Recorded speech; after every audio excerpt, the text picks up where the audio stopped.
चरक संहिता सूत्रस्थान अपमार्गतंडुली अध्याय श्लोक 24। हम पिपासाग्नि जो यवागु है उसका वर्णन देख रहे थे। इस वीडियो में बताने वाला हूँ सारिवा के बारे में। सारिवा का जो द्रव्य गुण पार्ट है उसके जो फायदे हैं ये सब चीज़ें इसमें मैं बताऊँगा। इसके साथ साथ बताऊँगा मैं कि इसका जो कल्प है, सारिवा के जो कल्प है उससे क्या बेनिफिट है, ये किस फॉर्म में यूज़ की जाती है और आयुर्वेद में सारिवा का क्या महत्व है, उसका जो द्रव्य गुण पार्ट है, ये सब चीज़ें इस वीडियो में बताऊंगा। सारिवा को उपरसरी बोला जाता है। इसका लैटिन नेम है हेमिडेस्मस इंडिकस। संस्कृत में इसे अनंता उपल सारिवा बोलते हैं।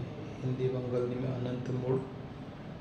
गुजराती में जो है इसको धूरी वेल या उपल सरी बोलते हैं। मराठी में ऊपर साड़ दूध साली बोलते हैं। गोवा में इसे ऊपर साव नाम से जाना जाता है। कन्नड़ में इसे सुगंधी बल्ली कहते हैं। तेलुगु में इसे पालू सुगंधी कहते हैं। तमिल में इसे नन्नारी कहते हैं और कोंकणी में इसे दूधवाली कहते हैं। ये जो रहता है एक लता रहती है जो सभी जगह पहाड़ी क्षेत्र में पाई जाती है। ये जो लता रहती है बारीक रहती है, रेश कलर की रहती है, तपकरी कॉपर के कलर की रहती है। इसका जो पान रहते हैं उंगली के बराबर लंबे रहते हैं और उंगली के बराबर ही इसकी लंबाई जाड़ी रहती है और आमने सामने रहते हैं। इसका जो देठ रहता है वो छोटा रहता है और जो पत्ते रहते हैं वो छोटे बड़े रहते हैं और इनकी जो आकृति है इसमें फर्क रहता है। इसके जो फूल है वो छोटे रहते हैं, हरे रहते हैं। बंगाल और दक्षिण कोंकण में जो इसकी जड़ मिलती है वो उत्तम प्रति की मिलती है और इसकी जो जड़ है और उसका जो ताज़ा चीक है लेटेक्स, ये इनका औषधि में उपयोग होता है। अगर इसकी जड़ जो रहती है इसकी लंबाई काफ़ी ज़्यादा रहती है, गोल रहती है और ये सीधी नहीं रहती, आड़ी तिरछी रहती है और कॉपर कलर की ये रहती है। इसमें एक प्रकार का सुगंध रहता है और रुचि रहती है, थोड़ी कड़वी तीखी पर रोचक रहती है। इसकी जो जड़ है उसके साथ में श्यामलता की जड़ और नारियल की जो ये रहती है जड़ रहती है वो मिलाते हैं। श्यामलता की जो जड़ रहती है वो थोड़ी काली रहती है और में सुगंध नहीं रहता है और नारियल की जो जड़ें रहती है वो अंदर से पोपल रहती है और उसमें बारीक गड्ढे रहते हैं। ऊपर सारी जो रहता है सारी उसकी जो जड़ रहती है वो अगर पुरानी हो गई तो उसमें का जो सुगंध है वो चला जाता है, वो निस्वत्व हो जाती है। इसलिए हमेशा जो सुगंधी जड़ रहती है वही उपयोग औषधि में करना चाहिए और वो जैसे लगेंगी वैसे थोड़ी थोड़ी उसे कूट कर औषधि में इसका उपयोग करना चाहिए। मेनली कलकत्ता में इसकी जो जड़ें रहती है अच्छी मिलती है, अच्छी प्रति की मिलती है और ऊपर सरी जो रहता है उसकी जो जड़ रहते हैं उसमें एक सुगंधी द्रव्य रहता है जो उबालने से उड़नशील रहता है और इस द्रव्य के ऊपर ही ऊपर सरी जो है सारी वो उसके गुण जो रहते हैं डिपेंड रहते हैं, इसलिए इसको बहुत बॉईल नहीं करना चाहिए। ये जो द्रव्य है ये इसके रूट से उसके छाल में मिलते हैं और इसके स्टे में ये नहीं रहते हैं, इसलिए अंदर के लकड़ी में नहीं रहते हैं। इसलिए हमेशा जो बारीक जड़ है वो ध्यान में रख के ही खरीदना चाहिए। और जड़ अगर बहुत जाड़ी है तो उसकी ऊपर की छाल ही उसमें उपयोग में लानी चाहिए। जिससे कल्प के बारे में देखेंगे। अनंत मूल का जो फांट रहता है वो कैसे बनाते हैं वो देखेंगे। इसकी जड़ का जो चूर्ण है 2 अंश और अदहन का जो पानी रहता है 1 पॉइंट लेना है और बर्तन को बंद करके 2 घंटे रखना है। और इसकी जो मात्रा रहती है 5 तोला हर घंटे में इसका पांट बंद रोगी को देना है और दिन भर में ख़त्म करना है। अब इसके गुण के बारे में देखेंगे। मोस्टली जो है द्रव्य गुण का पार्ट है। उपलसरी जो है मूत्र विरेचक है, मूत्र विरेचन है, स्वेद जनन है, शोधावर्धक है और मेटाबॉलिज्म को बढ़ाने वाली उत्तेजक, बल्य, त्वग्दोषर और रसायन है। और ये शोधन का भी कार्य करती है और रक्त शुद्धि भी करती है।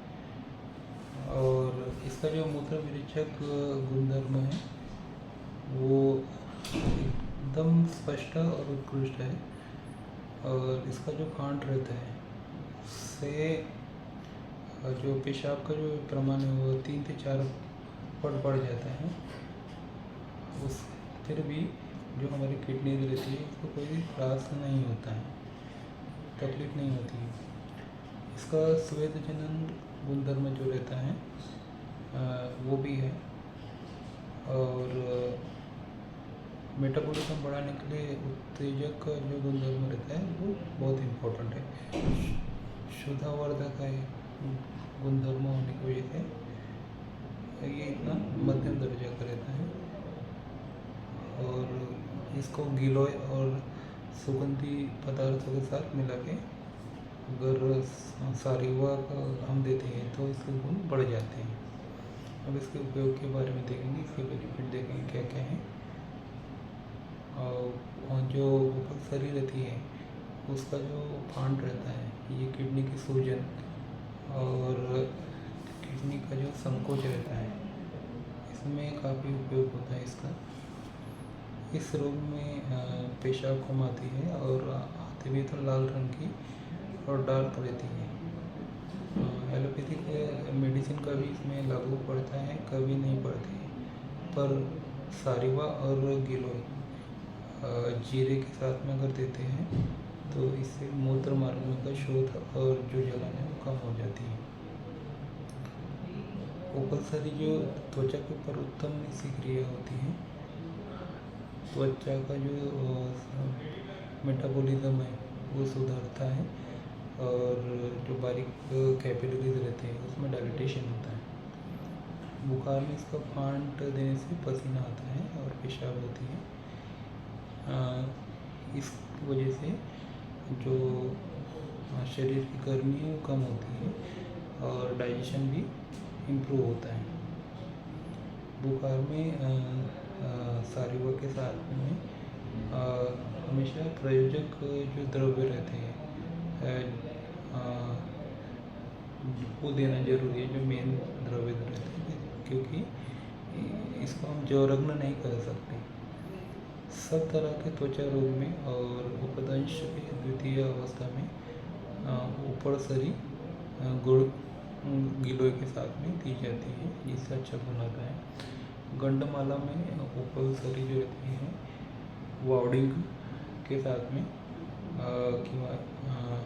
इंगड़ी करके एक वनस्पति रहती है, उसके जड़ के साथ में पेट में देते हैं और दोनों जड़ों का लेप भी करते हैं। व्रण पे इसके जड़ का लेप करते हैं। शूधानाश कुपचन रोग में जो उपसरी रहती है, वो देने से आमाशय की शक्ति बढ़ती है। रोगी को भूख लगती है, अन्न में रुचि आती है और अन्न का पचन भी अच्छा होता है। अगर आव है, जिसे हम प्रवाहिका बोलते हैं, तो उसमें उपसरी देने से ज्वर भी कम होता है, पेशाब भी अच्छी होती है और इसके पान से वोमिटिंग भी रुक जाती है। गैस्ट्राइटिस में इसका उपयोग अच्छी तरह होगा। और शरीर की थकान, वजन कम होना और रक्त दोष की वजह से उपस्थित जो पांडु रोग रहता है, एनीमिया रहता है, उसमें भी उपसरी का अच्छा गुण मिलता है। शरीर का जो मेटाबॉलिज्म है वो सुधरने से रुचि से जो खाया हुआ अन्न रहता है वो शरीर को लगता है और शरीर का जो मल रहता है वो बाहर होता है और बॉडी डिटॉक्सिफाई होती है। इस कारण से वजन भी बढ़ता है और शरीर का रंग भी लाल होने लगता है, त्वचा का रंग। ये औषध जो रहता है, ये औषधि छोटे बच्चे को और अच्छी तरह लागू होती है। एकदम सीरियस जो बच्चे रहते हैं उनमें भी उपसरी का अगर हम वाउडिंग के साथ देते हैं तो वो बच्चों में सुधार लाती है। छोटे बच्चों को इसका जो कांट है वो गर्म दूध और शक्कर के साथ दिया जाता है। मेटाबॉलिज्म बढ़ाने की वजह से, उत्तेजक होने की वजह से शरीर का जो टॉक्सिन्स रहते हैं वो बाहर निकल जाते हैं और जीर्ण अमृत में भी सारियों का काफ़ी फायदा होता है। इस रोग में जो उपसरी रहती है सारी को सब गिलोय के साथ में देती है। किसी को कंजंक्टिवाइटिस हुआ है या आँखों का कोई प्रॉब्लम है तो उपसरी का जो ताज़ा चीक रहता है, लेटेक्स, वो आँखों में डाला जाता है। प्रारंभ में बहुत सारा नेत्रस्राव आता है, लेकिन इससे अंत में आँखों में ठंडापन आता है, सूज भी कम हो जाती है, सूजन भी कम हो जाती है। और इसके अलावा धूपनी, उपदंश और सिफिलिस, इसकी वजह से अगर गर्भपात हो रहा है या जन्म के साथ बच्चे की मृत्यु हो रही है तो ऐसी स्थिति में भी सारिवा देने से गर्भपात रुक जाता है और बच्चे बच जाते हैं। इस रोग में स्त्री और जब प्रेग्नेंट होती है उस दिन से उसके जिस दिन डिलीवरी होती है उस दिन तक इसका पान देते हैं और ये देने से जो बच्चे रहते हैं उनका वर्ण भी निखर के आता है।